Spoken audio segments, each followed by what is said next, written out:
All right, I wanted to make this video for you today with this insane view in the background, the mountains of Virginia, the Blue Ridge Mountains, beautiful day.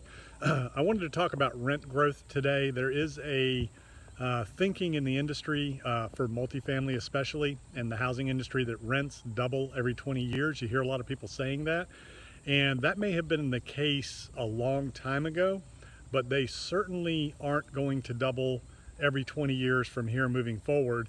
And the main reason I say that is because incomes have not doubled every 20 years. So rents can only outpace income by so much. It's going to reach a point of diminishing returns, a point to where rents can only rise so high relative to incomes. I mean, people aren't going to be able to rent a place for 75% of their income. And we're approaching the 50% level in some markets, if not already more.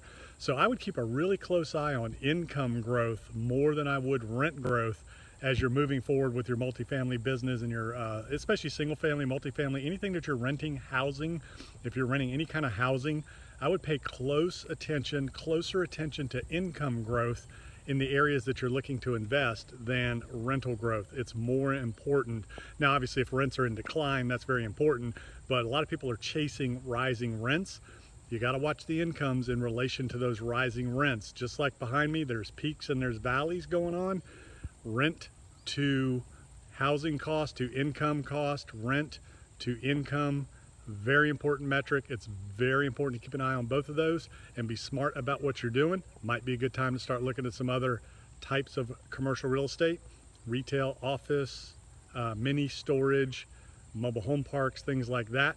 It never hurts to broaden your horizons and educate yourself on other spaces, other asset types and classes to be ready for a shift if and when you need one.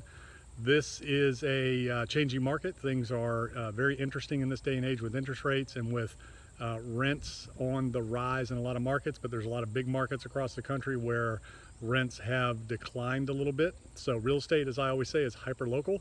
So you have to be aware of where you are, be aware of what's going on, watch your income growth as well as your rent growth.